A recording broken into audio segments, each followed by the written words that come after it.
Weißt du, es gibt Momente im Leben, die sich wie ein Messer anfühlen. Nicht das Messer, das schneidet. Nein. Das Messer, das langsam eindringt, ganz still, und du merkst es erst, wenn es schon tief drin steckt.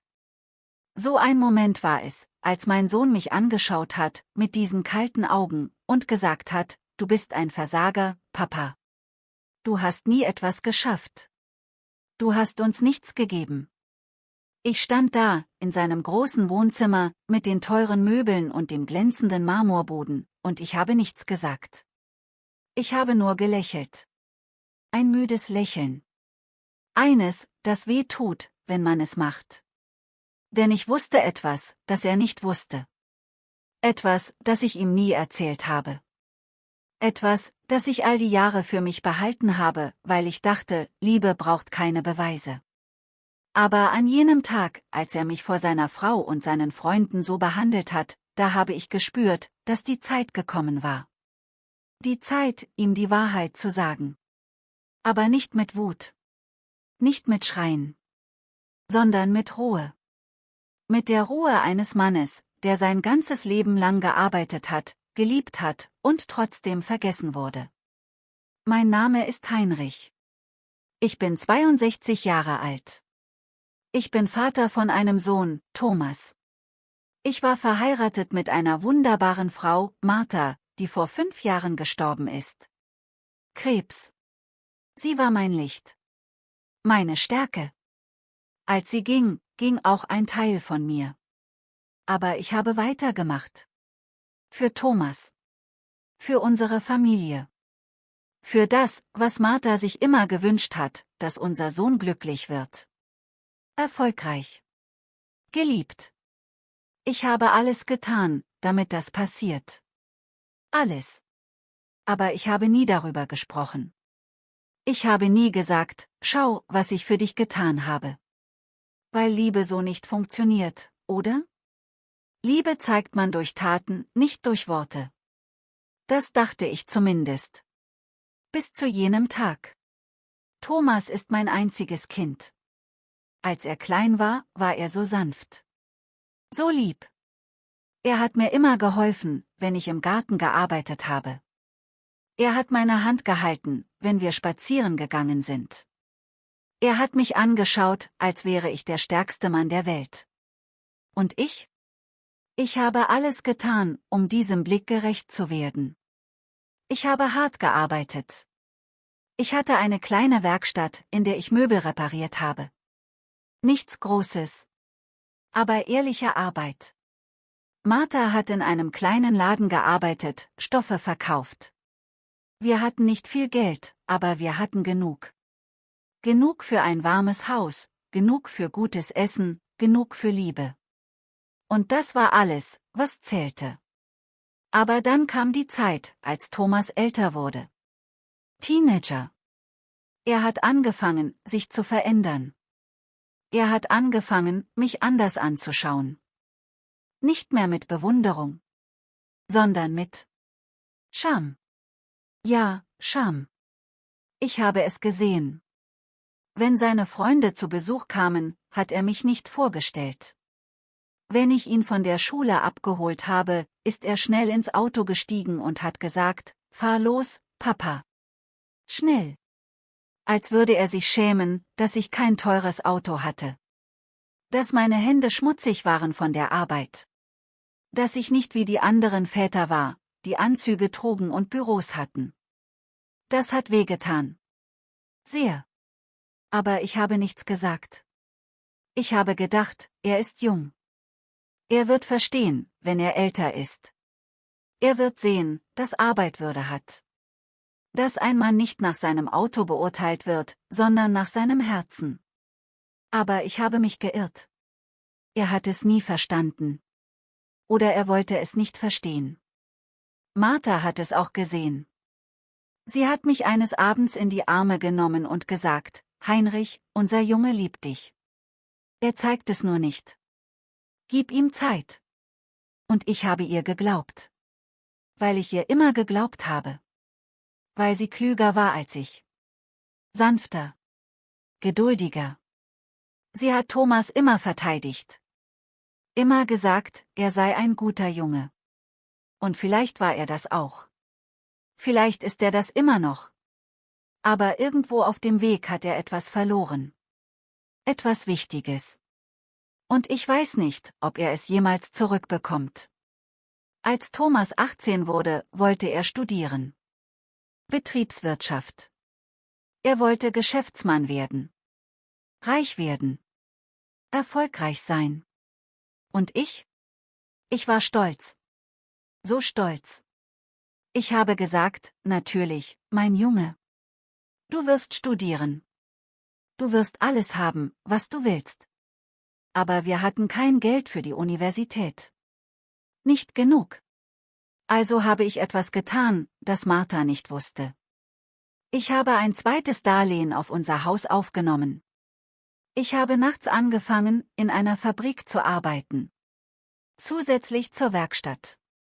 Ich habe kaum geschlafen. 4, 5 Stunden pro Nacht. Aber es war in Ordnung. Weil ich wusste, es war für Thomas. Für seine Zukunft. Er hat studiert. 4 Jahre. Er hat gut abgeschlossen. Und ich war da, bei seiner Abschlussfeier, in meinem alten Anzug, den ich seit 20 Jahren nicht mehr getragen hatte. Er hat mich gesehen, kurz, und dann hat er sich abgewandt. Er hat mit seinen Freunden gefeiert. Mit den Professoren. Aber nicht mit mir.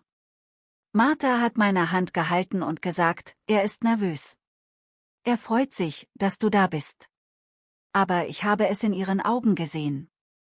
Sie war auch traurig. Nach dem Studium hat Thomas angefangen zu arbeiten. In einer großen Firma. Er hat gut verdient. Er ist schnell aufgestiegen. Und dann, 2 Jahre später, hat er geheiratet. Eine Frau namens Sabine. Hübsch. Elegant. Aber kalt. So kalt. Ich habe es beim ersten Treffen gespürt. Sie hat mich angeschaut, wie man einen Fleck auf der Kleidung anschaut. Mit Verachtung. Sie hat gefragt, was machen Sie beruflich, Heinrich? Und ich habe gesagt, ich repariere Möbel.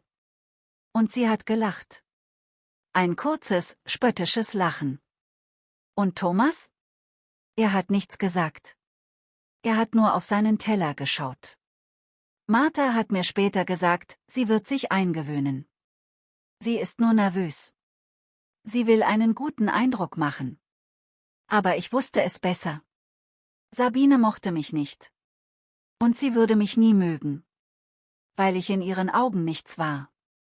Ein alter Mann mit schmutzigen Händen und einem kleinen Haus. Dan kam der Tag, and dem Martha krink word. Sie hat sich nicht gefüllt. Mjud. Schwach. Wir sind zum Arzt gegangen. Uni Dan kam die Diagnose. Krebs. Fortgeschritten. Die Arzt haben gesagt, sei kann ich noch eins weiterhaben. Violett weniger. Mein Welt ist zusammengebrochen. Aber ich have stark sein müssen. Für sie. Für Thomas. Ich have Thomas angerufen. Ich have gesagt, dein Mutter ist krank. Sehr krank. Sie braucht Jonas. Jundia hat gesagt, ich komm Papa. Ich komm am Wochenende. Aber kam nicht. Hat angerufen und gesagt, hat viel Arbeit. Wird bald kommen. Aber kam nicht. Wochen Virgingen. Martha hat nach ihm gefragt. Wo ist Thomas? Warum kann nicht? Und ich hab gelegen. Ich hab gesagt, ist beschäftigt Liebling. Aber denkt an dich. Jeden Tag. Und sie hat gelächelt. Ein schwaches Lächeln. Weil sie mir glauben wollt. Martha ist nach 8 Monaten gestorben. Nicht nach 2 Jahren. 8 Monat. Zu kurz. Viel zu kurz. Thomas kam zur Beerdigung. Stande, in seinem Touren schwarzen Anzug, neben Sabine. Und hat geweint. Aber fühlt sich verlieren. Als wird weinen, weil man das tut. Nicht weil es fühlt. Vielleicht bin ich ungerecht. Vielleicht hat es gefühlt. Aber ich kann es nicht sehen. Nach der Beerdigung hat gesagt, Papa, wenn du Hilfe brauchst, sag Bescheid. Dan ist gegangen. Zurück in sein Leben. Ich bin alien in unserem Haus geblieben. Mit den Erinnerungen. Mit der Still. Mit dem Schmerz. Die Monat danach waren schwer. So schwer. Ich hab jeden Tag gearbeitet. Nur nicht nachzudenken.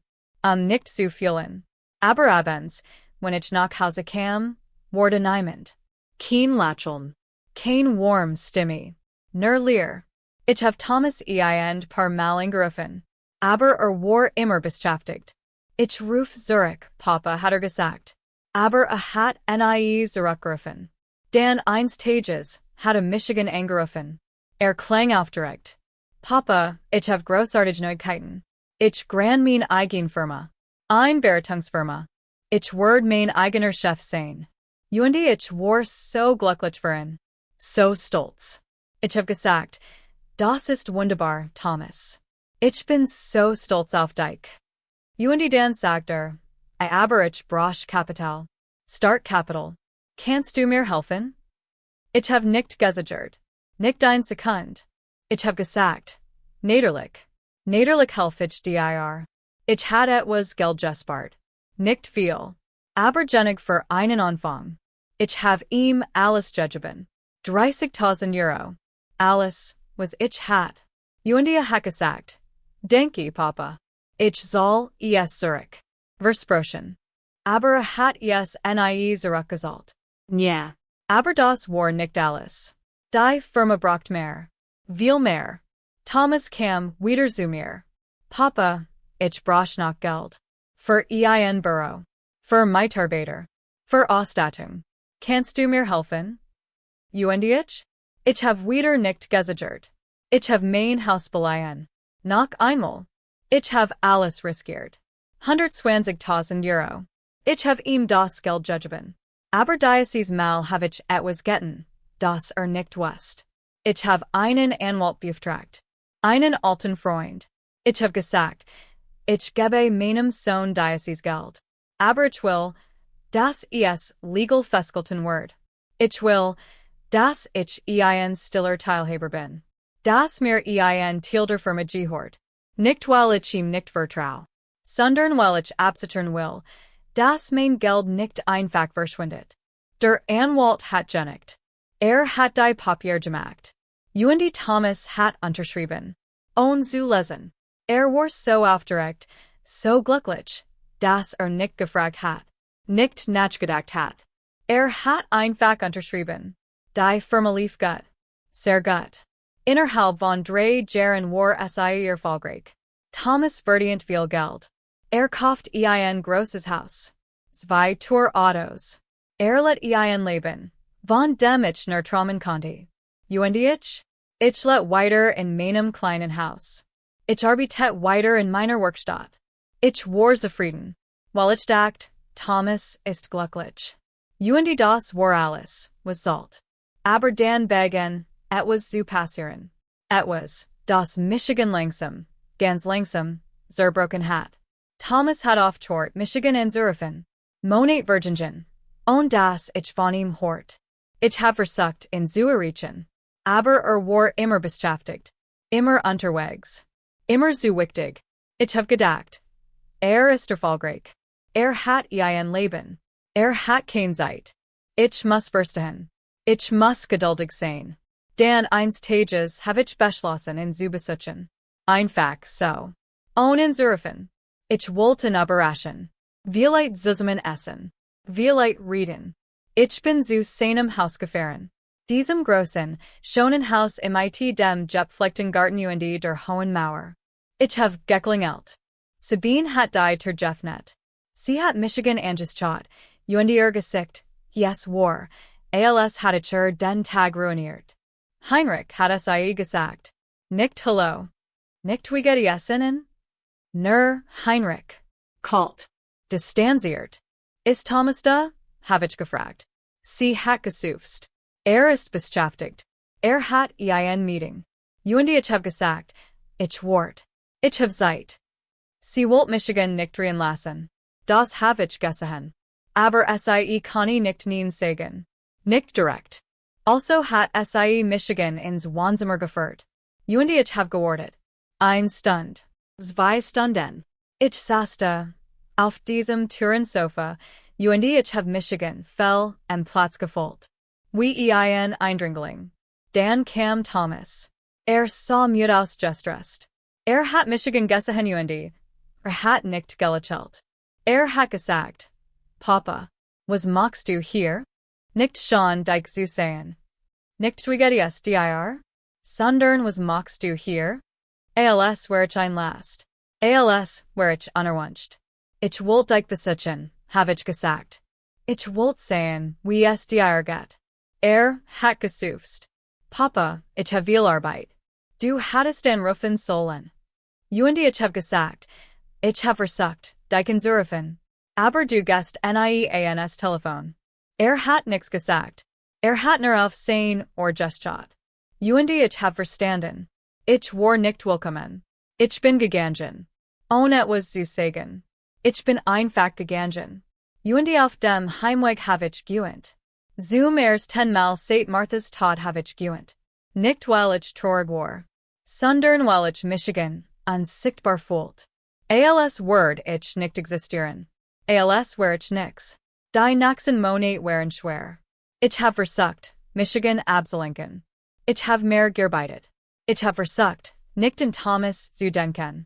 Aber es war schwer. So schwer. Weil mein Sohn war. Mein einziges Kind. Und ich liebten. Trotz allem. Dann kam der Tag, der alles verändert. Thomas hat Michigan angerufen. Nach Monaten. Klang anders. Nicht freundlich. Nicht liebevoll. Sondern fordernd. Papa, ich brauch, dass du etwas für Michigan tust. Und ich hab gesagt, nederlich. Was brauchst du?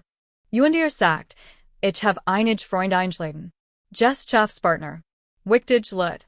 Sabine will, dass alles perfekt ist. Aber unser Haushälterin ist krank. Konntest du kommen und helfen? Ich hab nicht verstanden. Helfen? Wo bin ich? Und sagt, na ja, vielleicht konntest du die Gläser servieren. Das Essen bringen. Ein Fake Sacken. Mein Herz ist stehen geblieben. Wollt, dass ich der Diener bin. In seinem Haus. Vor seinen Freunden. Mein eigener Sohn. Ich hat nie sagen sollen. Ich hat auflegen sollen. Aber ich hab nicht. Ich hab gesagt. In Ordnung. Ich komm. Weil ich dacht, vielleicht ist das ein Chance. Vielleicht kann ich ihm sagen, dass ich Freunde bin. Dass ich ihn liebe. Auch wenn Michigan nicht mehr zu lieben scheint. Ich bin in jenem Abend zu seinem Haus gefahren. Ich hab mein Bestes gesehen. Ich hab versucht, ordentlich auszusehen. Sabine hat mir die tergefnet. Sie hat Michigan angeschaut von oben bis unten, und sie hat gesagt, die Schurs ist in der Küche. Kein Begrüßung. Kein Denkbarkeit. Nur kalt. Ich hab die Schurs gesehen. Ich hab die Gläser gefüllt. Ich hab das Essen serviert. Und die ganz Zeit haben Thomas und sein Freund gelacht. Geredet. Über Gesellschaft. Über Geld. Über Erfolg. Und ich war unsichtbar. Ein Schatten. Niemand hat Michigan angeschaut. Niemand hat Danke gesagt. Ich war nur da. Dann, gegen Ende des Abends, ist etwas passiert. Einer von Thomas' Freunden, ein großer Mann mit lauter Stimme, hat gefragt, Thomas, ist der alte Mann? Dein Gartner? Und alle haben gelacht. Und Thomas? Hat auch gelacht. Hat gesagt, nein, das ist nur jemand der Ausschrift. Nicht mein Vater, nicht Heinrich, sondern jemand. Ich hab das Tablet abgestelt. Mein Hand haben gezittert. Ich hab tief durchgeatmet. Und ich hab gedacht, es ist in Ordnung. Ist beschämt. Will nicht, dass wissen, dass sein Vater arm ist. Ich verstehe. Ich vergib ihm. Aber dann kam der Moment, der alles zerbrochen hat. Sabine hat laut gesagt, Thomas sagt deinem Helfer, dass die Küche aufräumen soll, beaver geht. Und Thomas hat genickt. Hat Michigan angeschaut. Und hat gesagt, Papa, A contest über die Kuschaufrahmen, und Dan, Gans lies, fast Jefflustert hat a Hinsichtspunkt. Und Dan gebet. Du passt hier nicht hin. Ich haben angestart. Mein Sohn. Mein kleiner Junge, den ich auf meinen Schultern getragen have. Dem ich alles gegeben have. Der mir sagt, ich passe nicht in sein Leben. Ich hat gehen sollen. Ich hat die Schurs aussehen und gehen sollen. Aber ich have nicht. Ich have die Kuschaufgerant. Jed's Glas. Jeden Teller. Ich have alles sauber gemacht. Und Dan bin ich gegangen. Ohne ein Wort. Ohne einen Blick zurück. Auf dem Heimweg war ich leer. Ich have nix gefühlt. Kein Trauer. Kein what? Nur leer. Als wär ein Teil von mir gesterben. Und vielleicht war das auch so. Die nächsten Wochen have ich nicht mit Thomas gesprochen. Hat nicht angerufen. Ich auch nicht. Ich have versucht, weiterzumachen. Aber es war schwer. So schwer. Ich have nachts nicht geschlafen. Ich haben Martha gedacht. Darin was sei gesagt hat. Ob sei enttäuscht war. Von ihm. Von mir. Dan eines Tages have ich einen Anruf bekommen. Von Thomas. Klangwatend. Papa, wir müssen reden. Komm gut zu mir. Und ich have gesagt. Worüber? Und sagt, komm einfach. Und Dan hat aufgelegt. Ich bin gefahren. Ich was nicht, was wollt. Aber ich bin gefahren. Weil mein Sohn war. Und ich liebten. Auch wenn Michigan nicht mehr liebt. Als ich enkem. War nicht alien. Sabine war da. Und noch jemand. Ein Mann in einem Anzug. Ein Anwalt. Wie sich verrostelt. Thomas hat Michigan ins Wohnzimmer geführt. Hat Michigan nicht gebeten. Michigan zu setzen. Ist einfach stehen geblieben und hat gesagt. Papa, ich will, dass du etwas unterschreibst. Was, hab ich gefragt. Und hat ein Papier auf den Tisch gelegt. Ich will, dass du auf jeglichen Sprechen mein Firma würzigt. Auf alles. Ich will, dass du unterschreibst, dass du Geld von mir verlangen wirst. Nie behaupten wirst, dass dir etwas gehört. Ich haben angestart. Ich have nicht verstanden. Thomas, woven redest du? Ich have etwas von dir verlangt. Und hat gelagt. Ein kaltes Lachen. Noch nicht. Aber Sabine sagt, ich muss vorsichtig sein. Du konntest eines Tages behaupten, dass du ein Sprech hast. Weil du mir Geld gegeben hast. Ich will das klären. Jetzt. Mein Herz ist zerbrochen. Mein eigener Sohn dacht, ich werde ausnutzen. Dass ich nach seinem Geld greifen werde. Nach allem, was ich für ihn getan hat. Ich werde das nicht unterschreiben, habe ich gesagt. Mein Stimme war ruhig. Fester. Als ich Michigan fühlt.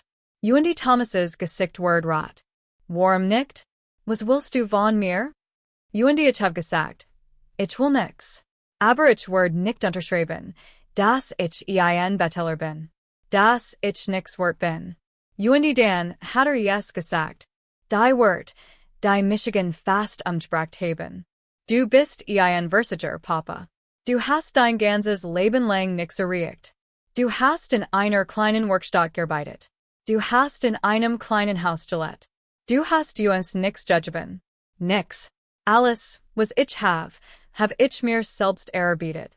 Du hast keinen Anteil daran. Die still danig war orenbetabend. Sabine hat gelechelt. Der Anwalt hat auf sein Papier gestjot. Und ich? Ich have meinen Sohn angestjot. Dyson man, den ich nicht mehr kannte. Und dann have ich etwas getan, das ich nie geplant hat. Ich habe mein Tasch gegriffen. Ich habe einen Umschlag herausgenommen.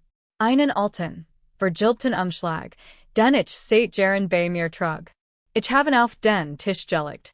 Beaver du weitersprichst, Thomas, solltest du das hier lesen. Hat den Umschlag genommen. Hat ihn geöffnet. Und ich habe zugeschaut, wie sein Gesicht sich verändert hat. Von what zu verwirring. Von verwirring zu Schock. Was es das? Hat gefragt.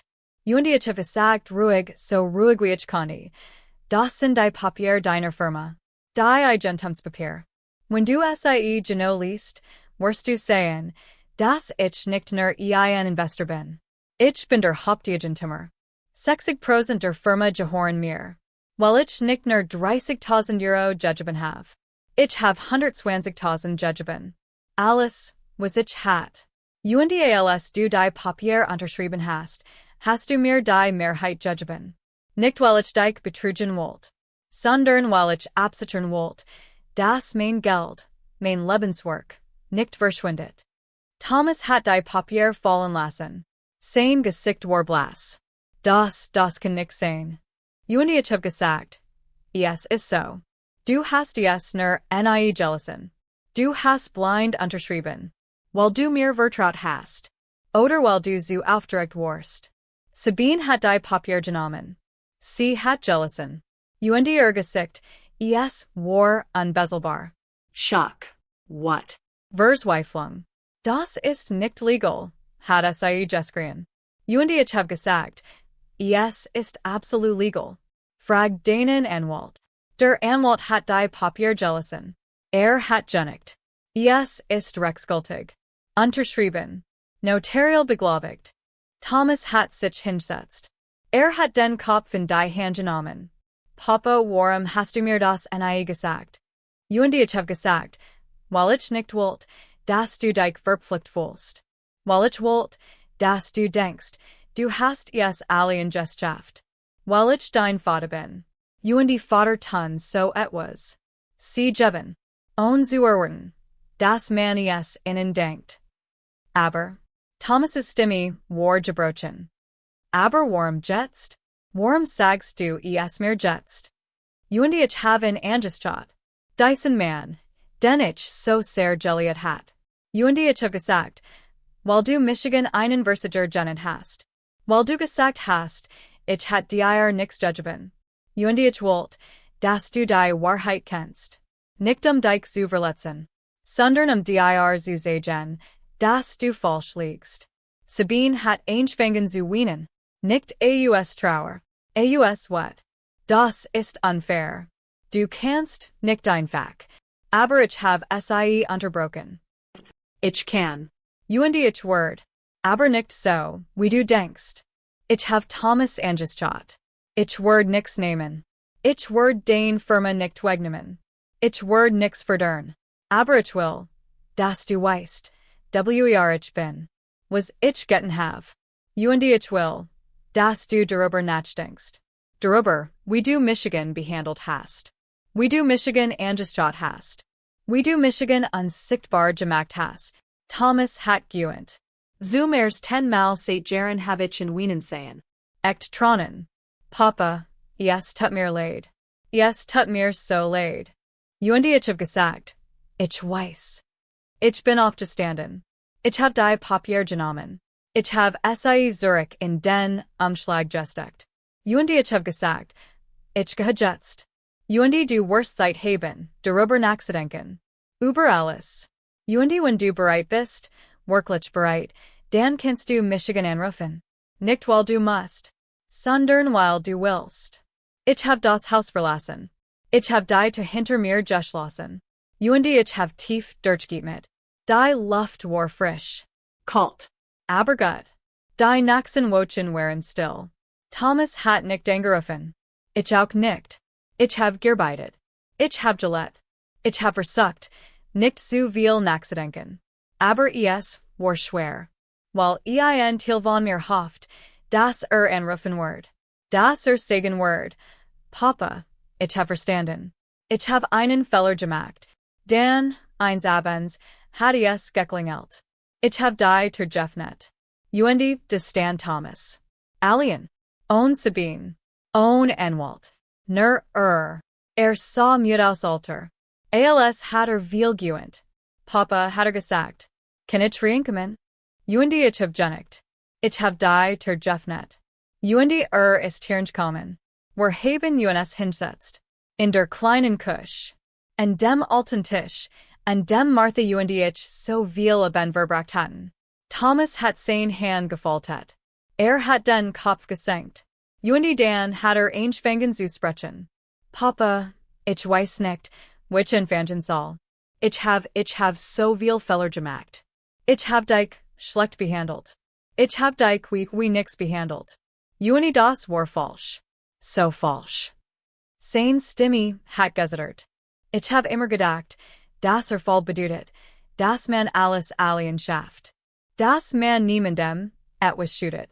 Dass man stark ist, wenn man niemanden braucht. Aber ich lag falsch. Ich hab dich gebraucht. Ich brauch dich. Uendi ich hab es nicht gesehen. Oder ich wollt es nicht sehen. Ich hab nix gesagt. Ich hab nur zugehört. Sabine sei hat Michigan verandert. Oder vielleicht hat sei nur das zum Vorschein gebracht, was schon in mir war. Ich weiß es nicht. Aber sei hat immer gesagt, dass du eines im Weg stehst. Dass du altmodisch bist. Dass du nicht in unser Leben passt. Uendi ich hab geglaubt.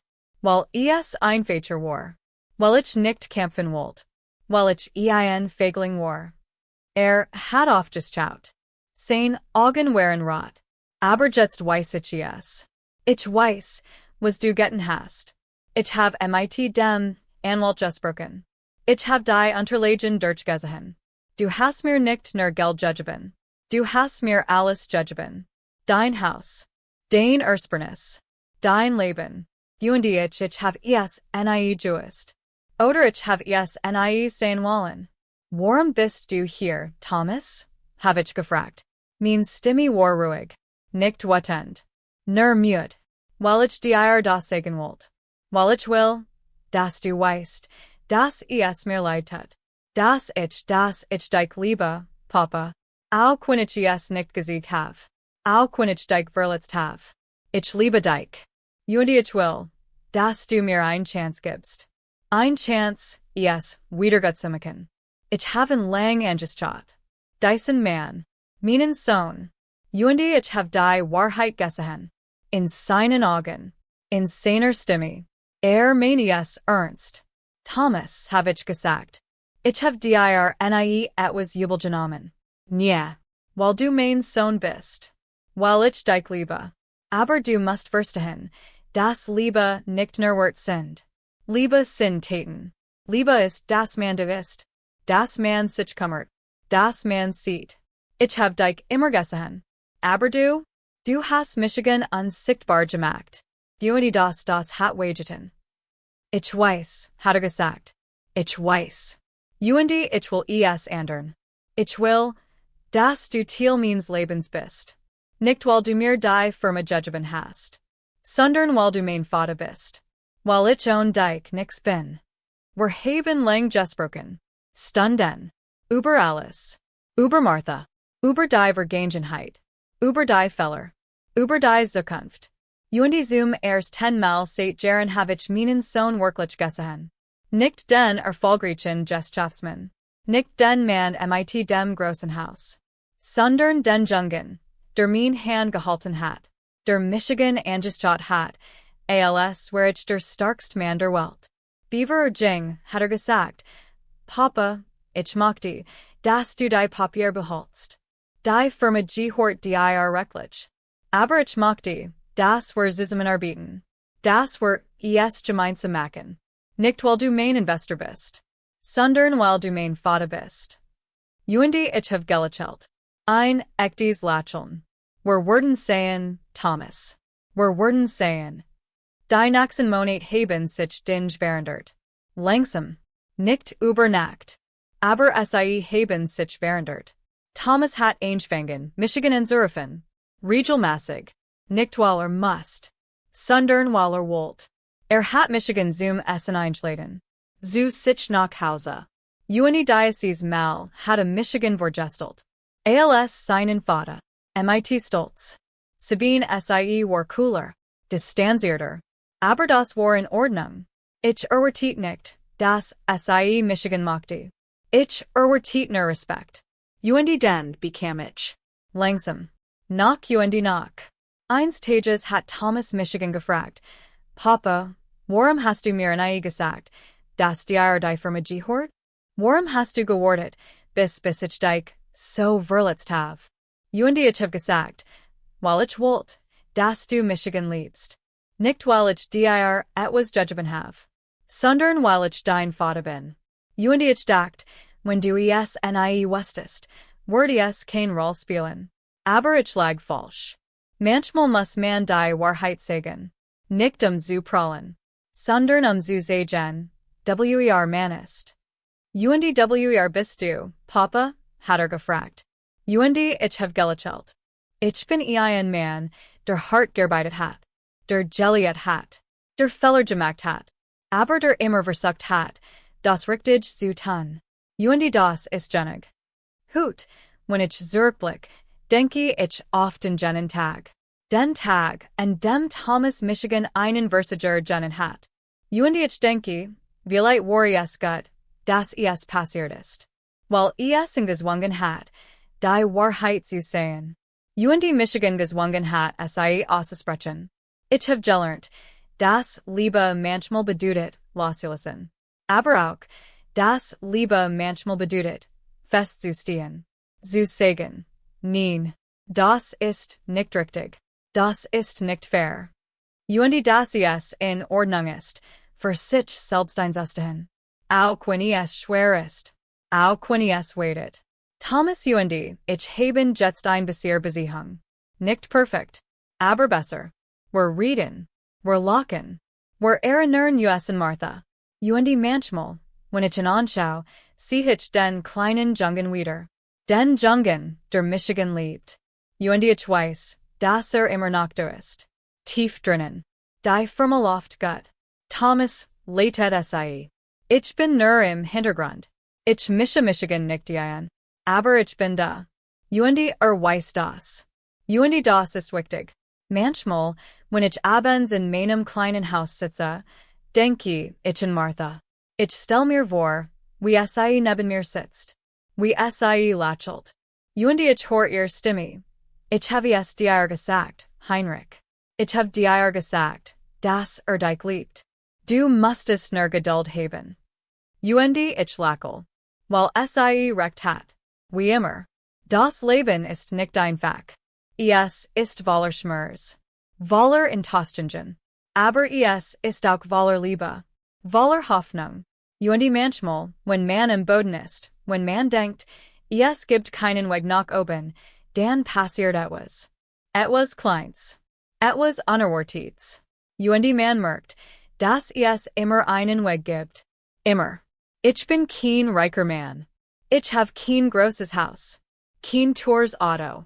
Aber ich habe meinen Sohn zurück. Ich habe seine Liebe. Und das ist mehr wert als alles Geld der Welt. Wenn ich eins gelernt habe, dann das. Man sollte nie die Menschen unterschätzen, die still sind. Die im Hintergrund arbeiten. Die nicht prallen. Die nicht laut sind.